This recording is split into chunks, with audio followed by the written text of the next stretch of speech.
Bienvenidas y bienvenidos a The Mountain Show, un espacio creado por mountexteam.com para conocer tendencias, experiencias y todo lo relacionado con actividades al aire libre. En el episodio de hoy nos acompañan Andrés Pérez, papá e hijo, alpinistas mexicanos, quienes nos comparten su filosofía y trayectoria de montaña. Suscríbete y visita mountexteam.com para descubrir tu próxima aventura al aire libre. Les damos la más cordial bienvenida a Andrés Pérez, papá, y Andrés Pérez, hijo, alpinistas mexicanos, empresario y estudiante respectivamente, que han realizado diversos ascensos a montañas alrededor del mundo y hoy nos van a compartir su experiencia. Bienvenidos a ambos, un gusto. Gracias, Fito, un placer estar aquí en tu programa.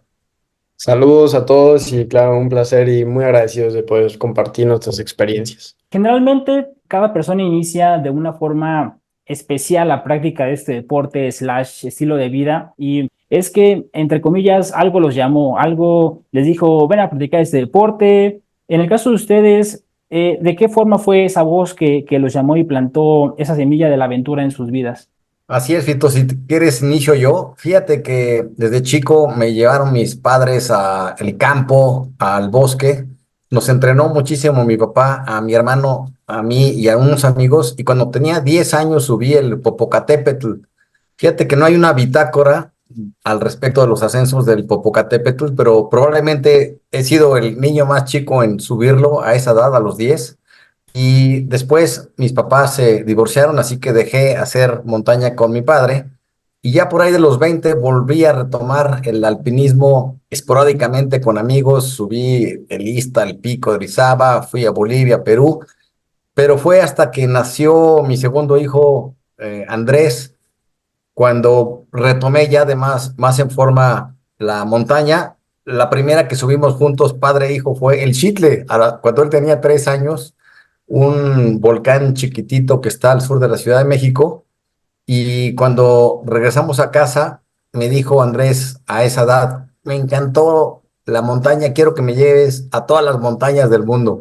Y ahí empezó entonces esta aventura de los dos. Y si quieres, Andrés, sigue platicando de cómo fue que continuamos los dos haciendo montaña.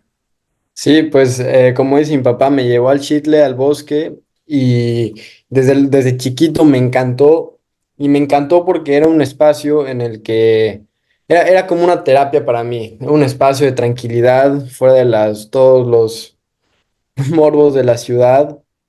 Y pues era un espacio en donde yo podía estar conmigo mismo y con mi familia. Entonces, por esa razón, a mí me empezó a encantar el bosque y aparte también, no sé, sentí una conexión con la naturaleza y con la aventura. Entonces, como dice mi papá, le dije, oye, hay que ir más y más y más, hay que ir otra vez. Y poco a poco se empezó a convertir esta dinámica familiar en un deporte. Yo lo empecé a ver ya más como un deporte, pero ese deporte se combinaba con este factor terapéutico para mí y entonces dije, pues de aquí soy, esta es mi pasión. Y así poco a poco empezamos a subir todas las montañas de México, desde el Ajusco, el Nevado de Toluca, luego el Iztaccíhuatl, el Pico Orizaba cuando yo tenía 13 años y luego fuimos al Mont Blanc, yo cuando tenía 15 años, al Alpamayo a los 17 años, el Matterhorn a los 19 y finalmente el año pasado a los 19 el Everest. Así es. Y bueno, hubieron otras montañas también que no las comentamos en Ecuador, el Cotopaxi, en Tanzania, el Kilimanjaro y demás, pero digamos las más relevantes son esas para nosotros: el Alpamayo, que ya platicaremos, el Matterhorn y el Everest, por supuesto. Yo siempre he pensado que hay que buscar nuevos retos, y justo vamos a hablar el día de hoy de tres de esas montañas que ustedes han escalado fuera de México. Han estado en muchísimas más, pero creo que estas tres montañas con las que vamos a hablar el día de hoy son muy emblemáticas, y no son fáciles. Necesitas estar preparado técnicamente, mentalmente, físicamente, para que puedas tomar las decisiones correctas y sepas qué hacer ante un peligro subjetivo, objetivo. Entonces vamos a empezar por el Alpamayo. Y bueno, un datos generales que los alpinistas conocemos, pues que es una montaña bastante compleja, es lo que sigue teniendo bastante nieve, bastantes peligros en seracs, en avalanchas, y su primer ascenso data hace de 67 años aproximadamente. Es una montaña que sigue siendo escalada de manera recurrente por alpinistas de todo el mundo. Y yo quisiera saber qué tan diferente fue esta experiencia a lo que ustedes ya habían escalado anteriormente y qué aprendieron de ello. Así es. Mira, Vito, antes nada más te platico que para mí hacer montaña es un estilo de vida y una vez que lo adoptas, llega a quedarse en la vida de quien ama la montaña, porque pues tiene una serie de beneficios increíbles como gozar esas vistas, estar conviviendo con la naturaleza, te sales de la civilización y de la rutina por un tiempo determinado y eso para mí es una gozadera. Y además que estableces relaciones mucho más estrechas con quien haces equipo. Así que eso como de entrada, ¿no? Ahora, hablando de el Alpamayo en particular, pues fíjate que yo ya había ido a Perú a subir el Mayunarrajo y el Pisco, y ahí me enteré de que existía esta montaña considerada como la más hermosa del mundo, no dicha por mí, sino por una encuesta mundial que se hizo, y fue por mucho la que se llevó el mayor número de votos. Y estando allí en Huaraz, que es, digamos, la ciudad de donde nacen todas las expediciones en Perú, me enteré de esta montaña y la vi y dije, wow, esto es de otro nivel, mucho más allá de lo que yo ya había hecho y practicado. Y la verdad hasta dije, oye, solamente gente muy loca y realmente aventurera puede hacer una cumbre de esa envergadura. Así que platiqué con gente que lo había hecho y para mí eran como los dioses en ese momento. Y después, ya con mi hijo que empezamos a prepararnos de hacer montaña, le dije, ¿cómo ves si después del Mont Blanc, y una vez que ya definimos subir el Everest, 4 años bajando del Mont Blanc, dijimos, vamos a hacer el Everest en 4 años, pero hay que prepararnos. Y la primera montaña dijimos, hay que subir el Alpamayo. Ese es el gran reto y ahí vamos a definir si tenemos o no las capacidades. Así que para hacer esta montaña no fue de manera obviamente directa, tuvimos que prepararnos previamente ahí mismo en el Parque Nacional de Huascarán, en Perú, entrenando primero en el Yanapaxa. Entonces ahí tomamos cursos de escalada en glaciares para saber bien subir con pioleta a 2 manos, saber de nudos, de cuerdas, y pusimos en práctica todo lo aprendido subiendo precisamente el Yanapaxa, me parece que es un 5500, hasta que ya nos sentimos, como dices tú, seguros porque estábamos entrenados técnica, física y emocionalmente. Así que ya emprendimos la aventura de esta expedición, el Alpamayo, que es de 7 días, divina, y de más o menos 24 kilómetros para llegar a la cima. Y en el último día te enfrentas con la pared de 600 metros aproximadamente que tiene esta montaña y realmente es, ahí te das cuenta de otro nivel porque tienes que subir 8 horas y media en esa pared de hielo en la noche. En total son 12 horas de estar prácticamente a menos 30 grados en la pared, subiendo y bajando. Y pues estar ahí, además de que lo disfrutas, pues hay que ser conscientes de que tiene un cierto riesgo porque tú vas subiendo y tienes muchos hongos que son estas formaciones de hielo que se van creando en la pared y que se pueden caer en cualquier momento. Entonces, el sentimiento de riesgo sí, la verdad que es alto.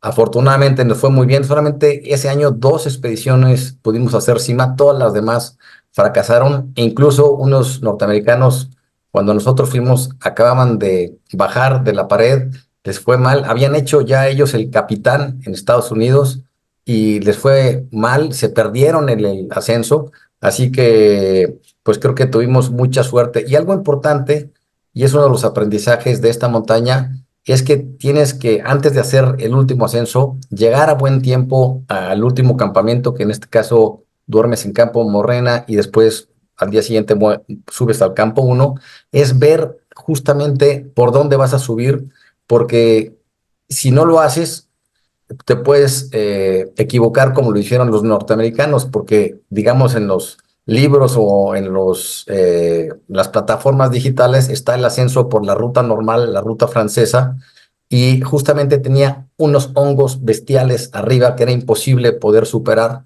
Y la ruta Ferrari, la que va por la izquierda, también tenía hongos. Entonces nosotros creamos una ruta nueva que le llamamos la ruta Huitlacoche, para no llamarle la ruta mexicana, que era subir entre las dos una línea directa, que prácticamente era pues virgen para ese año, y abrir la nieve subiendo, en la parte final, pues estaba muy peligroso, pero afortunadamente nos fue muy bien. Y bueno, Andrés, no sé si quieras platicar un poco de la técnica que hicimos con Edgar, nuestro guía, con quien fuimos los dos. Bueno, el Alpamayo fue, como mencionó mi papá, la primera pared de hielo que escalamos, en donde nos preparamos en el Yanapacha. En el mismo Yanapacha fue donde aprendimos a hacer escalada en hielo.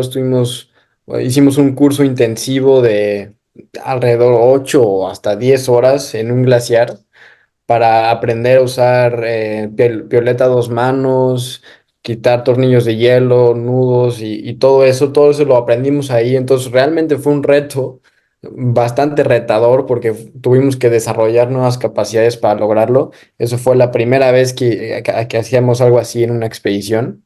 Y una vez ya estando en el Alpamayo, la pared, como dice mi papá, consiste de 600 metros que se, que se reducen a 9 largos, o sea, 9 largos de cuerda con 9 reuniones. Y es casi totalmente vertical, creo que va de 75 hasta 90 grados de verticalidad. Y es un día muy largo. Yo me acuerdo estar subiendo, yo era el último de lo que hacíamos era que subía nuestro guía Edgar, arreglaba una reunión cuando se acababa la cuerda, luego subía mi papá y luego subía yo. Y yo iba quitando los tornillos de hielo, y etcétera. Y como era la primera vez que hacíamos algo así, mis músculos no estaban tan acostumbrados. Sí entrenamos para esto, hicimos muchas barras y entrenamiento indoors, pero realmente hasta que estás ahí, no, tus músculos no saben qué onda. Y me acuerdo de que me empezaron a dar unos calambres tremendos en el tríceps, en las pantorrillas, en los cuatríceps.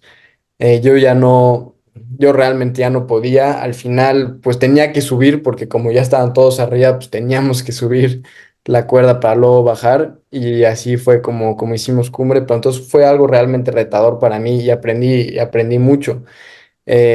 Durante esta escalada me di cuenta que dado el estado físico en el que estaba, si 2 días antes que yo quería ir a una laguna cerca de Campo Base que implicaba una caminata como de 4 horas.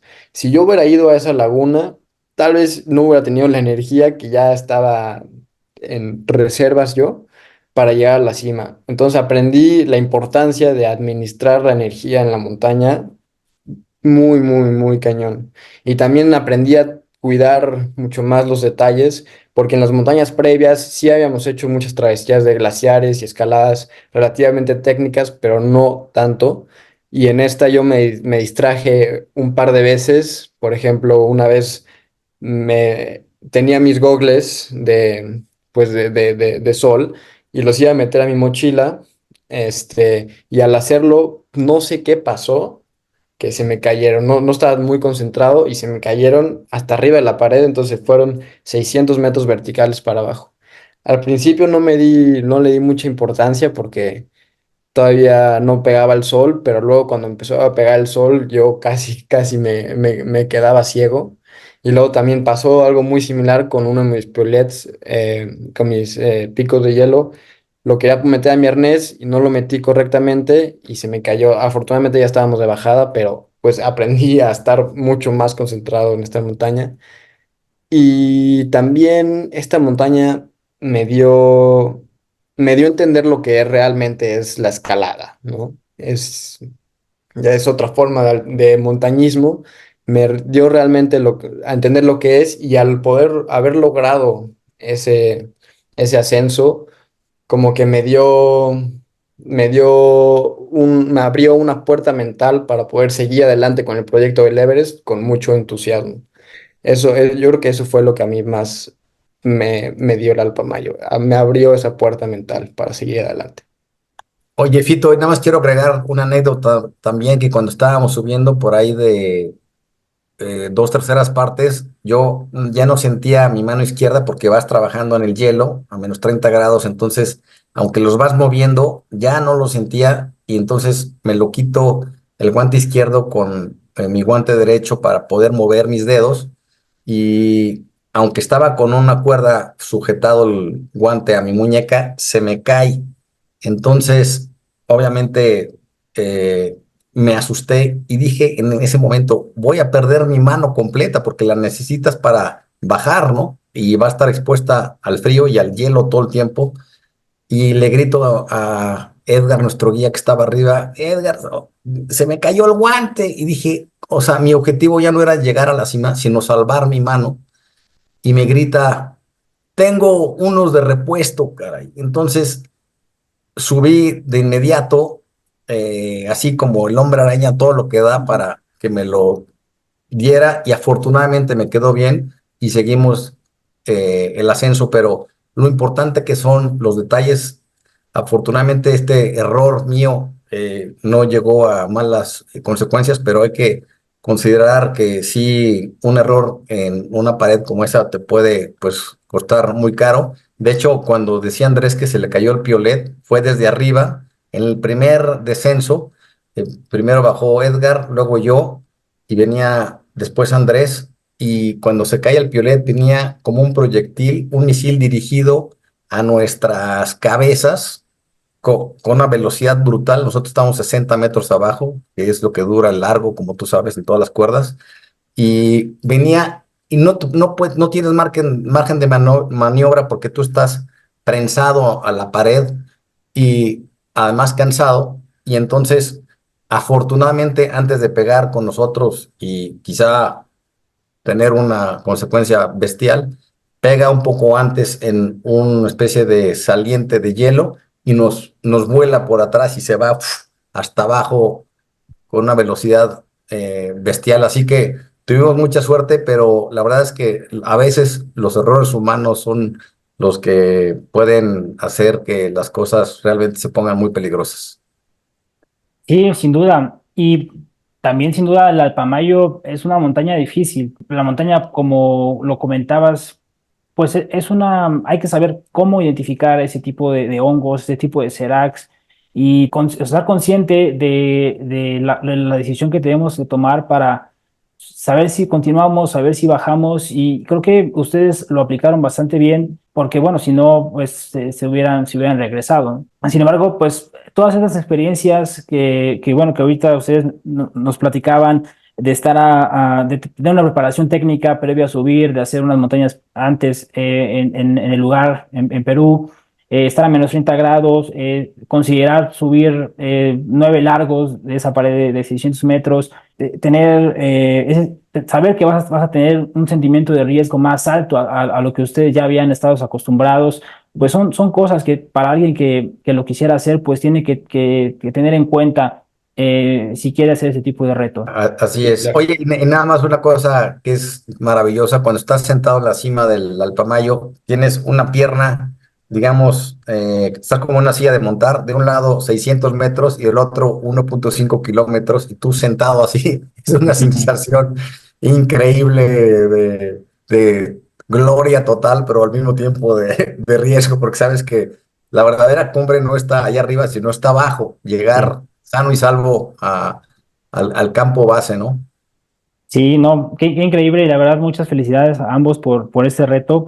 Creo que a pesar de esos detalles que les pueden pasar a cualquiera, aunque tenga experiencia o no tenga mucha experiencia, te quitas el guante para tomar una foto, te quitas los lentes y si no tienes los cordones para que se queden colgados, se te pueden resbalar. Digo, son cosas o detalles que les puede pasar a cualquiera y bueno, afortunadamente pues lo supieron sortear y creo que eso los llevó ya hacia otros retos pues más verticales, más técnicos, como es el Nafenhorn. Vamos a hablar acerca de esta montaña ahora. Brincaron ahora sí que el charco, como decimos coloquialmente, y en los Alpes pues existe esta montaña que es el Cervino.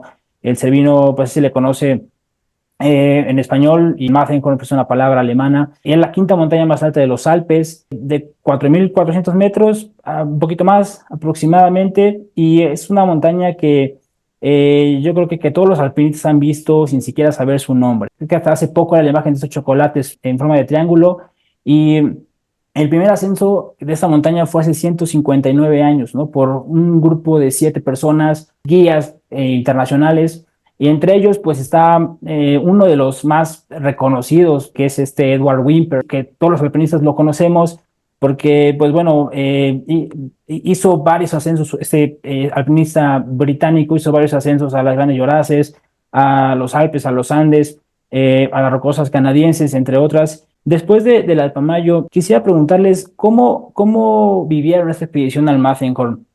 ¿Fue algo mágico que se les puso así la piel chinita al ver la montaña mítica del Matterhorn y al estar abajo dicen, bueno, ahora ya me toca subir esta montaña que he visto durante mucho tiempo? Y ya durante la ruta, ¿qué fue lo que los puso a prueba? Sí, mira, Fito, pues fíjate que cuando estábamos arriba en la cima del Mont Blanc, nos tomaron una foto y después viéndola, está aquí Andrés y yo, y en medio había un pico y a 220 kilómetros resulta que ese piquito que se veía arriba del Mont Blanc era el Matterhorn. Entonces nos quedó impresionado esa foto en nuestras mentes, así que dijimos, vamos a ver esta montaña primero y fuimos a conocerla y nos enamoramos del poderoso Matterhorn, que para nosotros es como una flecha que se va yendo hacia la estratosfera y nos propusimos subirla y obviamente nos preparamos muy bien para ella. Fuimos a las Dolomitas, esta parte de los Alpes italianos, para subir varias paredes y, por cierto, es la montaña con el mayor número de muertes en la historia del alpinismo mundial, el Matterhorn, más de 700. Así que hoy ya no puedes subir si no te, digamos, autorizan los suizos. Hay una compañía que lo hace, así que tienes que validar que sabes hacer ya escalada en forma. Así que dijimos que habíamos subido el Alpamayo, pero aún así dijeron, queremos que lo validen y tienes que subir una montaña previa. Tú escoges cuál, tienen 2 o 3 alternativas. Va un guía contigo para ver si subes en tiempo y forma y estás listo para el Matterhorn, y si no muestras las capacidades ahí, te cancelan, digamos, el permiso, aunque no hay un permiso formal, pero no te dejan subir. Así que subimos con un guía español autorizado por esta compañía suiza, el Breithorn. Lo hicimos afortunadamente muy bien, rápido, demostramos buena técnica de escalada en el ascenso y el descenso y nos autorizaron. Así que ya estábamos listos para subir. Y sí, es la cuarta montaña, sin embargo, tiene 1.200 metros de desnivel y lo tienes que hacer en un día, el ascenso y el descenso. Entonces, ese es el reto, subir esta pues monstruo de piedra y hielo de 1.200 metros en un día, y vas en relación a un día, un cliente. Entonces, sí vamos juntos, pero cada quien con su guía y subimos rapidísimo. Yo creo que es la montaña que más, digamos, velozmente hemos subido y bajado porque se anticipaba una lluvia en la tarde y bajar esa montaña con lluvia, mojada la piedra, es prácticamente un suicidio.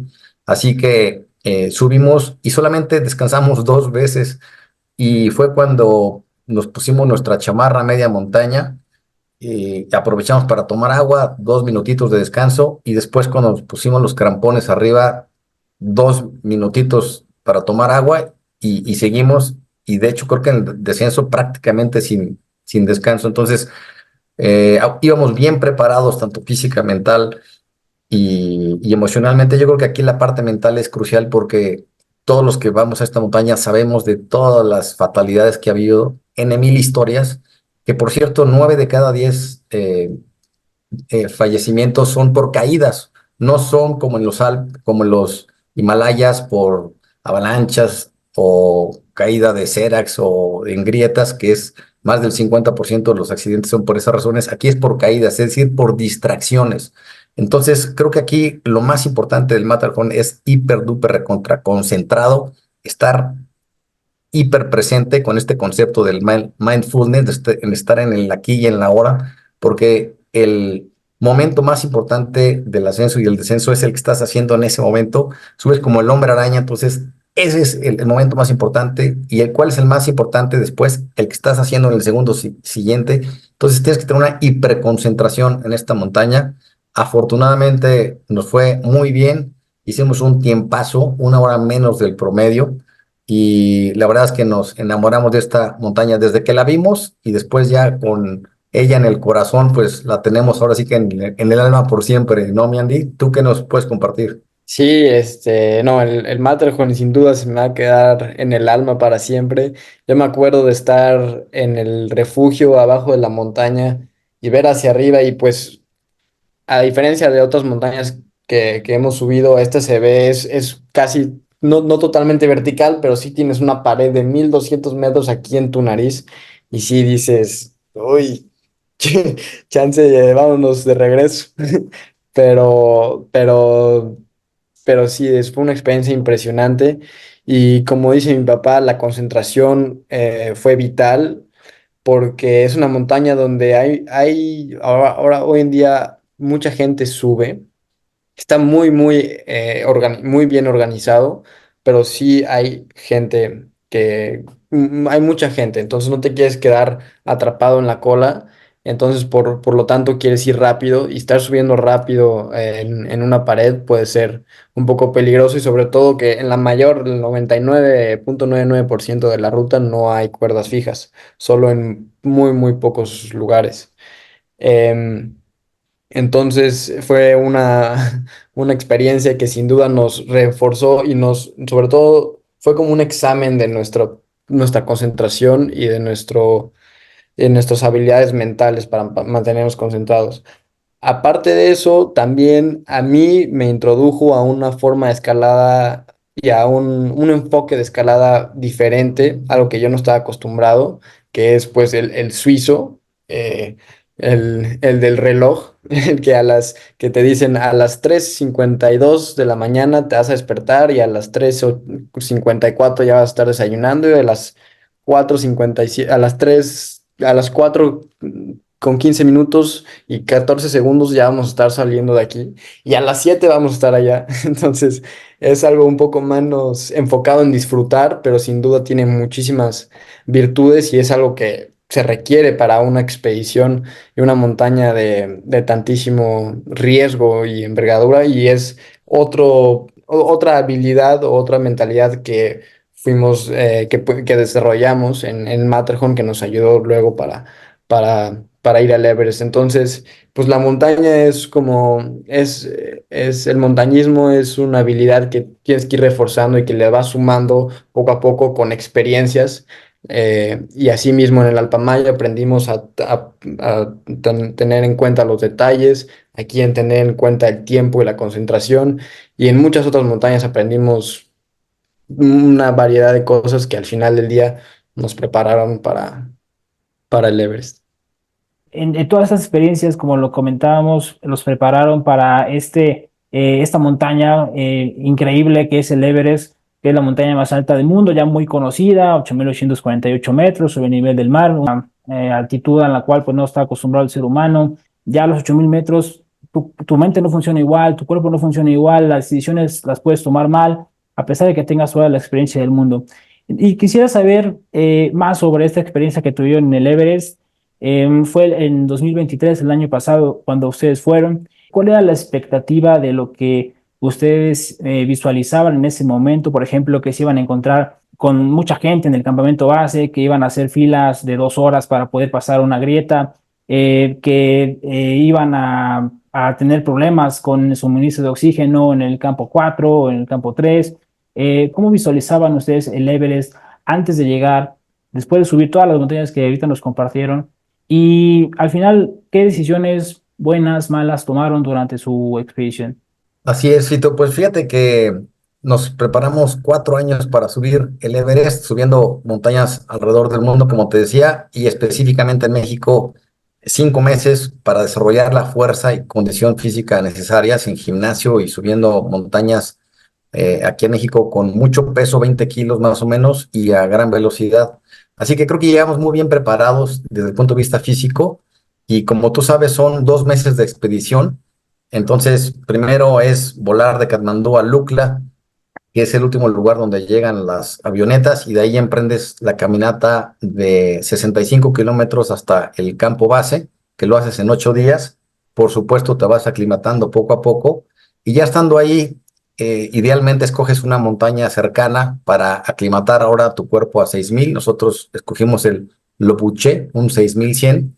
Hicimos una microexpedición de 4 días, nos fue de maravilla en esa montaña, y ahí la clave fue dos cosas. Uno, conocer nuestro nuevo equipo que solamente usas en el Himalaya, sobre todo las botas, que son de 3 capas, sentirlas, probarlas, digamos, amoldarlas bien al pie. Y por la otra, hacer una gran colaboración con nuestros Sherpas. Éramos 4 personas, Andrés, yo y un Sherpa cada uno.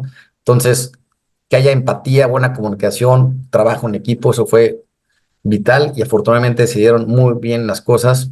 Fuimos muy empáticos los 4, porque vas a estar ahí en un Big Brother de 7 semanas con ellos trabajando. Entonces es vital que se dé esa buena comunión. Así que se dio.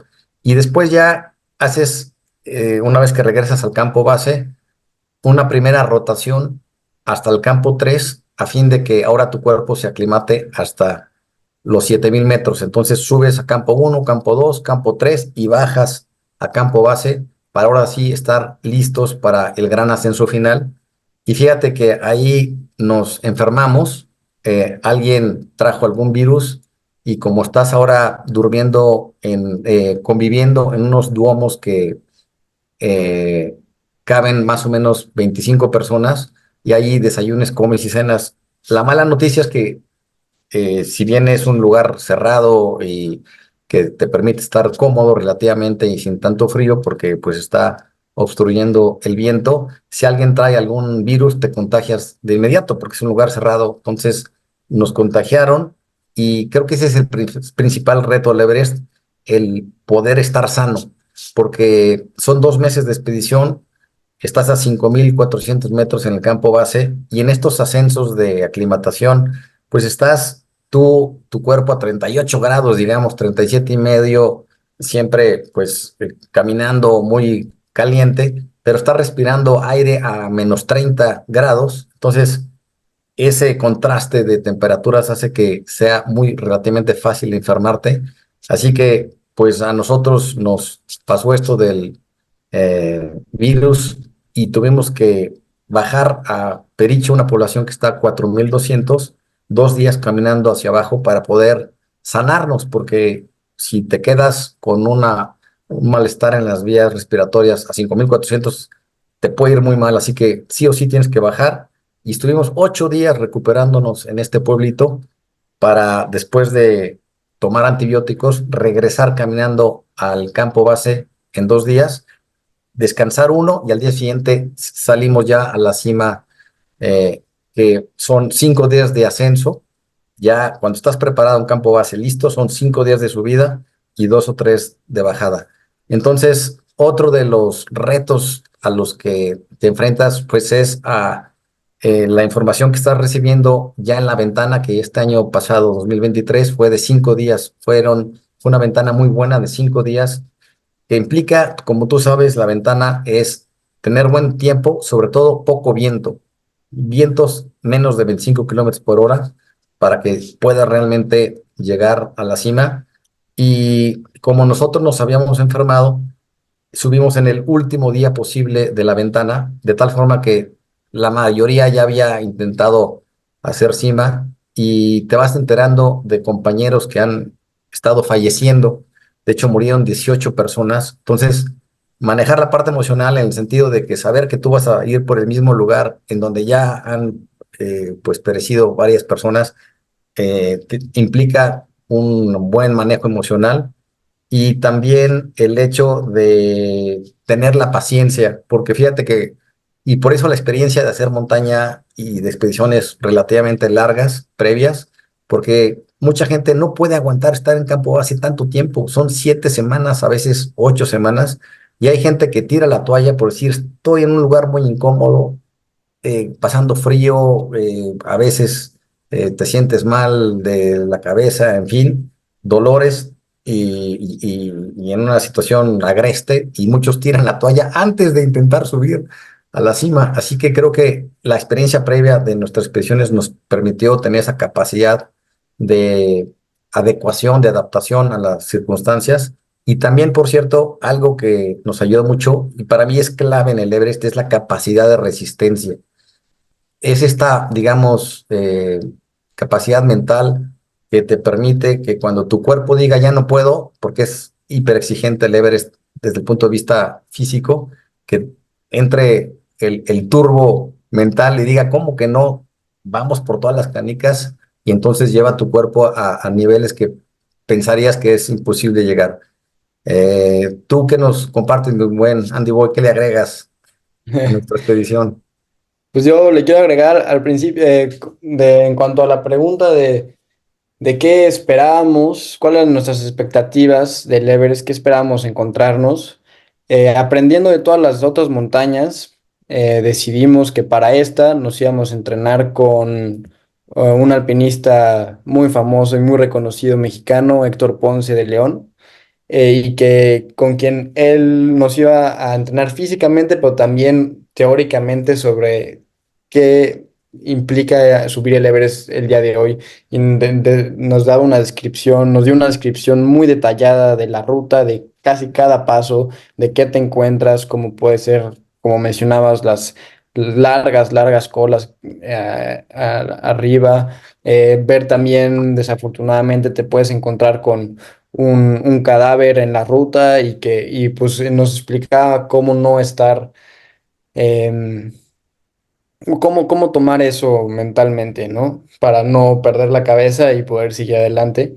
Entonces, esa preparación, digo, claro que no podíamos simular muchas de estas experiencias que íbamos a vivir para prepararnos, pero sí lo hicimos mentalmente.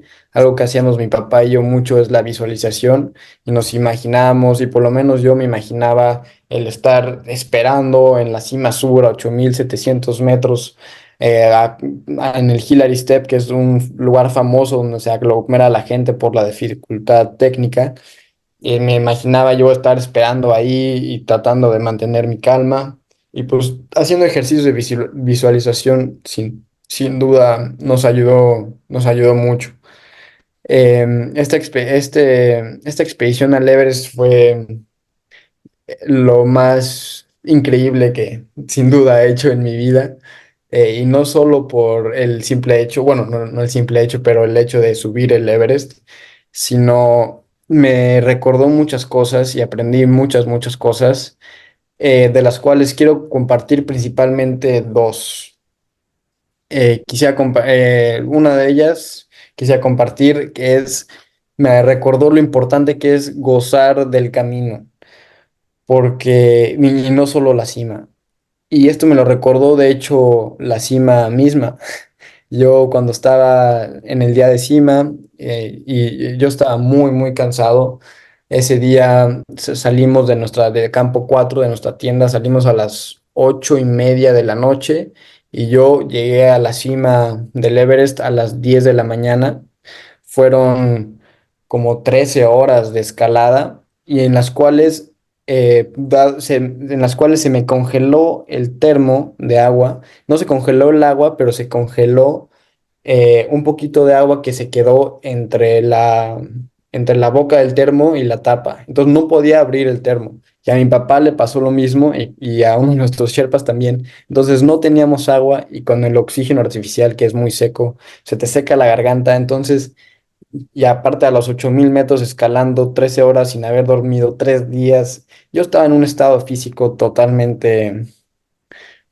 Es terrible, ya, de verdad ya no podía más. Y cuando yo llegué a la cima, al principio, sinceramente, no la disfruté para nada. Yo llegué, me acosté en la cima y empecé a celebrar y a llorar un poco, pero no tanto de la felicidad, sino del alivio de que ya había llegado y que ya no tenía que subir más. Entonces ahí me recordó, bueno, después de asimilar el Everest y recordar ese momento tan especial en mi vida, pero de lo mal que me sentía me recordó en que lo importante del Everest no fue la cima, fue toda la experiencia y todo lo que aprendí, el estar en campo base, compartiéndolo con mi papá y con todos los otros compañeros, estar metidos, desconectados del planeta entero, haciendo del baño en un hoyo por 2 meses. Todo eso eh, a mí me dio muchísima vida y me recordó las cosas tan increíbles que tiene que ofrecer esta vida y que definitivamente no las voy a conseguir sentado en mi cama viendo Instagram, ¿no?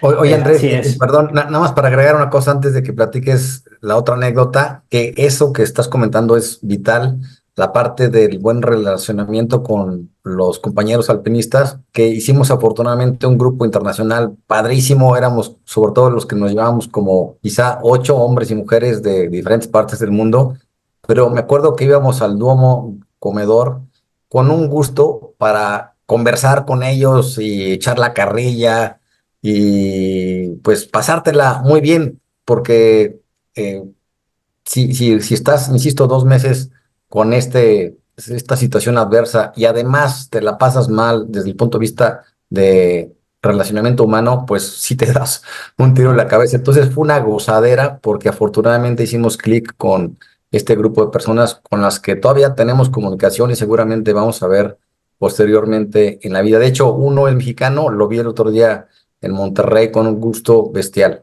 Pero bueno, continúa Andrés con la otra anécdota si quieres. Y digo, nada más para concluir la pasada, que nada más quiero, esta frase me gusta mucho, que dice que el verdadero trofeo no está en la cima, sino en el camino a ella. Pero bueno, el segundo aprendizaje, la segunda anécdota es la compasión, es algo que experimentamos mucho positivamente y negativamente en el Everest. Eh, Como sabes, hay mucha gente en el Everest y ya no todos los Sherpas que llevan a tantos clientes pueden ser de la mejor, va a sonar tal vez mal, pero de la mejor calidad o los mejores Sherpas que hay porque pues ya son tantos clientes, ¿no? Y esto ha llevado a que algunos estén ahí por el simple hecho del dinero, de que les paguen y tienen cero, no tienen ningún Ética. remordimiento o ética sobre su cliente. Y esto lo vimos en carne viva, en carne propia en el Everest. Primero lo vimos subiendo de campo 3 a campo 4. Me acuerdo que estábamos saliendo de un lugar que se llama la Banda Amarilla, que es un lugar que te exhausta. Un lugar, es una subida de piedras, una medio pared de piedras que con los crampones y sobre todo si lo harías aquí a 4.000 metros no será tan difícil, pero ya estando a casi 8.000 metros es realmente cansado. Y justo cuando acabamos esa banda amarilla, había un escalador con su Sherpa descendiendo de campo 4 y el escalador estaba muy, muy cansado. Él estaba exhausto completamente y le estaba pidiendo a su Sherpa que por favor tomara un descanso. Y le estaba diciendo, please, let's take a rest, I need to rest, I need to rest. Y el Sherpa le decía que no, que no, que no. Y luego el Sherpa le dijo, ¿sabes qué? Si tú te vas a quedar aquí, pues yo me voy. Y se desconectó de él, de la cuerda, y se fue y dejó a su cliente ahí. Entonces, estas cosas pasan y no es la primera vez, no es la primera historia que yo había visto o escuchado. Son cosas que pasan y realmente te enseña un lado muy feo de las expediciones comerciales de hoy en día del Everest y pues, de la humanidad, lamentablemente. Y pues similarmente, cuando ya estábamos bajando de la cima, eh, al día siguiente que estábamos ascendiendo de campo 4 hacia campo 2 nos encontramos con una persona justo abajo de la banda amarilla.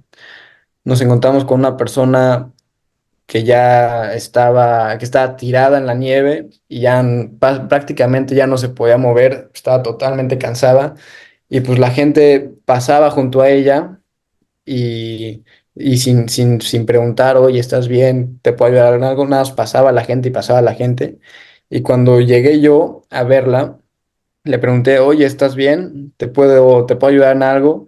Y me dice, llorando, me dice, es que mi Sherpa me abandonó y ya se me acabó el oxígeno. Por favor, ayúdame, que si no me voy a morir.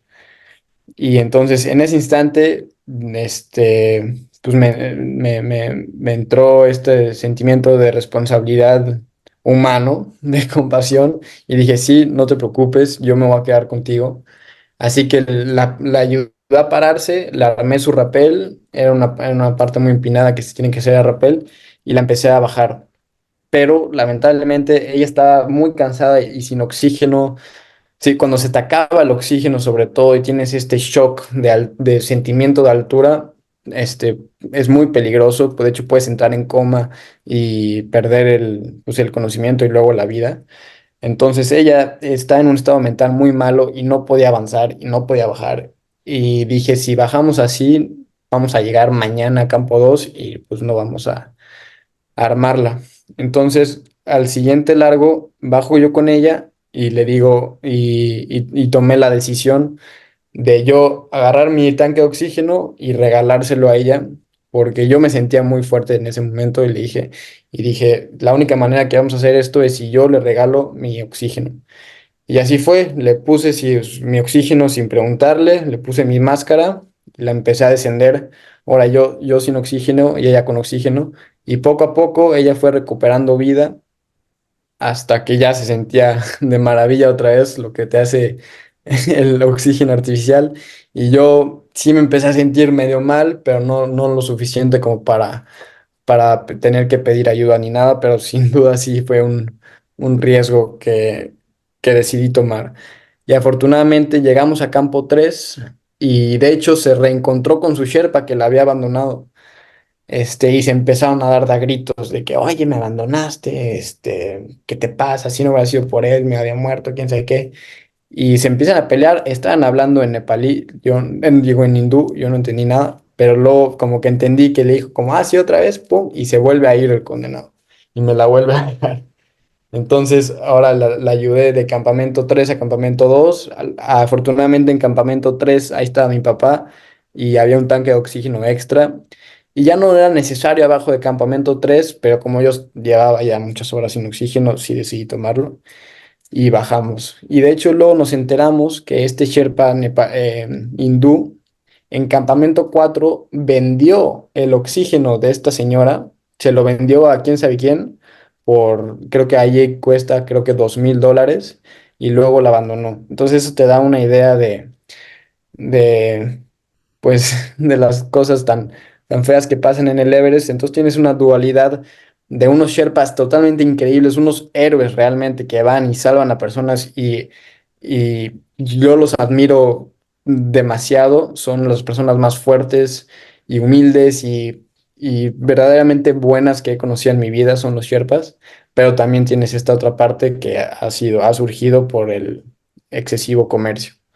Entonces, pues sí, esa es la otra. Hay que ser solidarios siempre y no perder nuestra fe en la Claro. humanidad.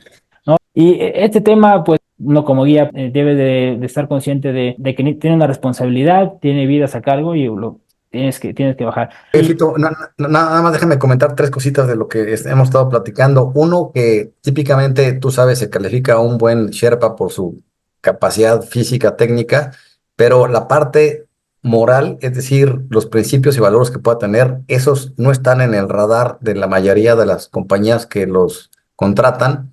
Y ahorita de lo que platica Andrés, pues nos damos cuenta de la importancia de que a partir de ahora se empiece también a de alguna forma pues entre capacitar y evaluar la parte ética de los Sherpas para que, si bien yo entiendo, a veces deben abandonar a un cliente para evitar que ellos mismos pierdan la vida, pero hay rangos. En ese día que Andrés ayudó a la India, teníamos todo el día por delante, el día estaba muy bien, es decir, podía todavía aguantar vara el Sherpa varias horas en vez de abandonarla de inmediato, ¿no? Segundo, lo que decías de la subida, que sí son 13 horas de subida y unas 3 4 de bajada, o sea, son 17 horas que estás ahí expuesto a -42 grados en nuestro caso, a más de 8,000 metros, hace que justamente gente que no se conoce bien pues pierde la vida. De hecho, la mayoría de los fallecimientos, que fueron 18 de esta temporada del año pasado, fueron por cansancio extremo. Es decir, gente que, si bien tenía como objetivo llegar a la cumbre, no midió que tenía que dejar reservas y quizá nunca lo había hecho en su vida. Y hubo un momento en que, digamos, como un teléfono celular llegó a cero ya su energía y pierden la vida entonces eh, por darlo todo y no tener, digamos, conciencia de dejar energía para el regreso, ¿no?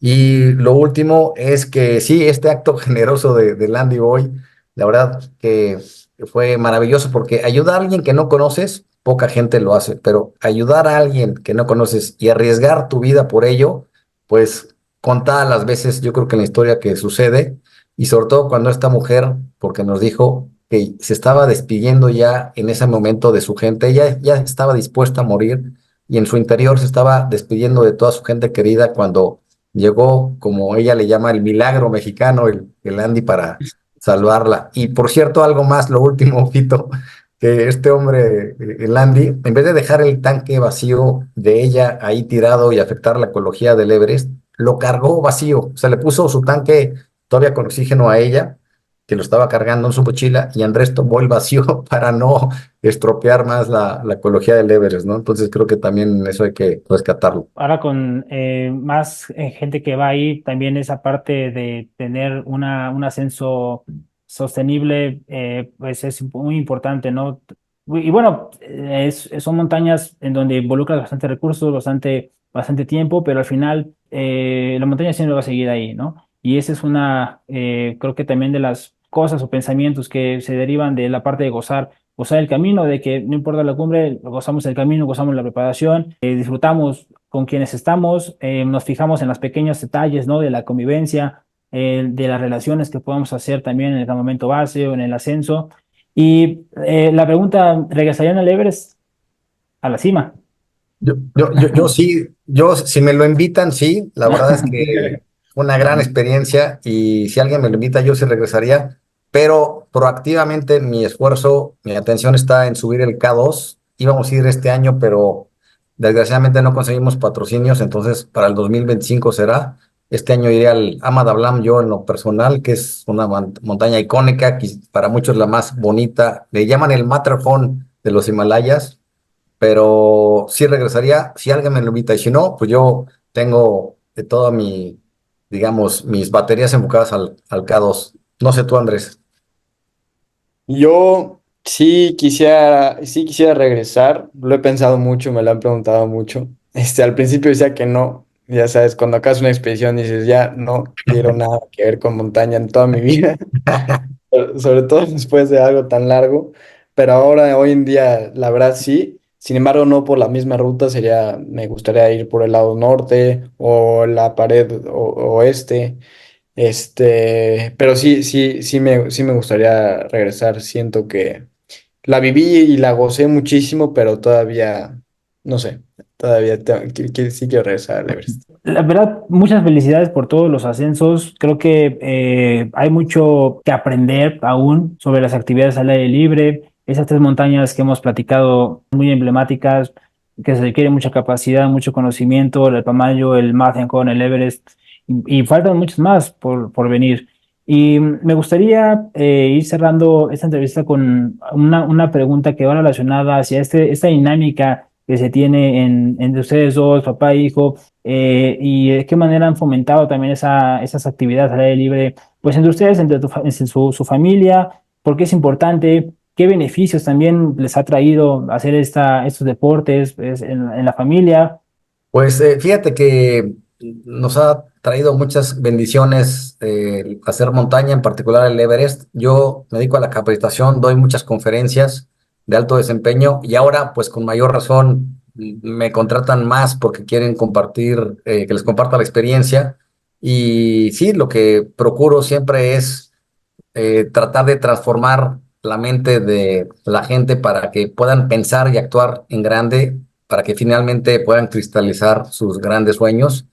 Y invitamos a la gente siempre en las conferencias, en las redes sociales, en las entrevistas, en este tipo de podcast, hagan actividad física en áreas verdes, campo, bosque, y si no lo han practicado, pues empiecen de menos a más haciendo senderismo, alpinismo y hasta donde llegue tu interés y tus capacidades, pero que lo hagan. Creo que hoy cada vez más la gente vive en ciudades y en megalópolis, entonces la necesidad de salir y respirar aire fresco y darte un espacio de relajación, digamos, en la naturaleza es importantísimo.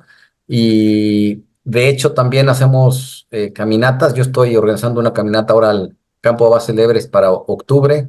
Andrés ha hecho, ahora que nos platique, también varios planes de senderismo cuando está en México. Así que, y te platico algo de cómo se van dando las cosas.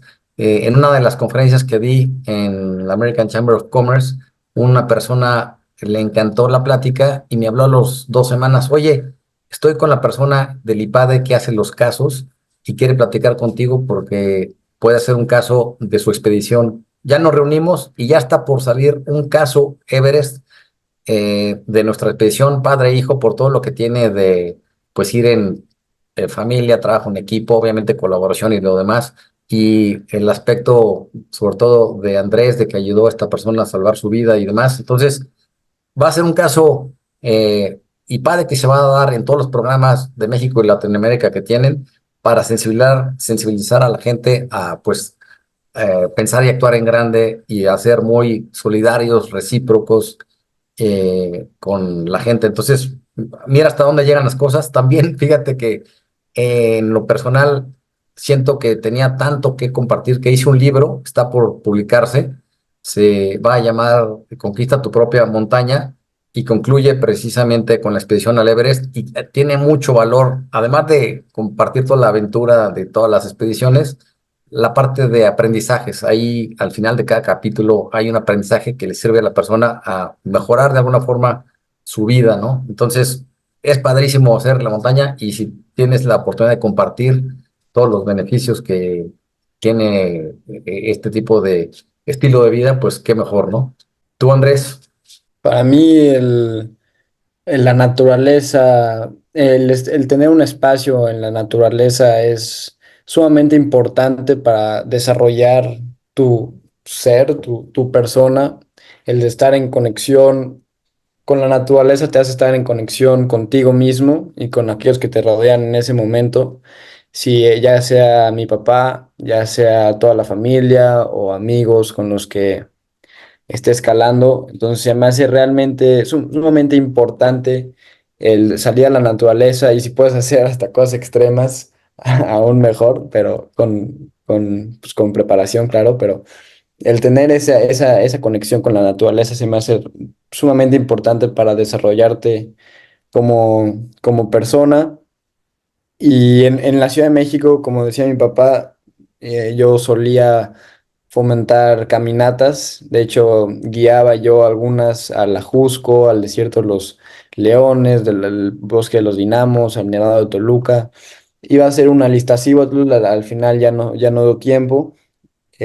Pero pues me encanta siempre llevar a gente a que conozcan los grandes parques nacionales de México y pues que se conecten con la naturaleza. Siempre trato de ir y enfocar la caminata hacia una conexión entre el grupo y entre el individuo, cada quien. Y de hecho hacemos luego meditaciones en la naturaleza y demás. Entonces, sobre todo es un espacio para conocerte a ti mismo y a esa gente que tú quieres, ¿no?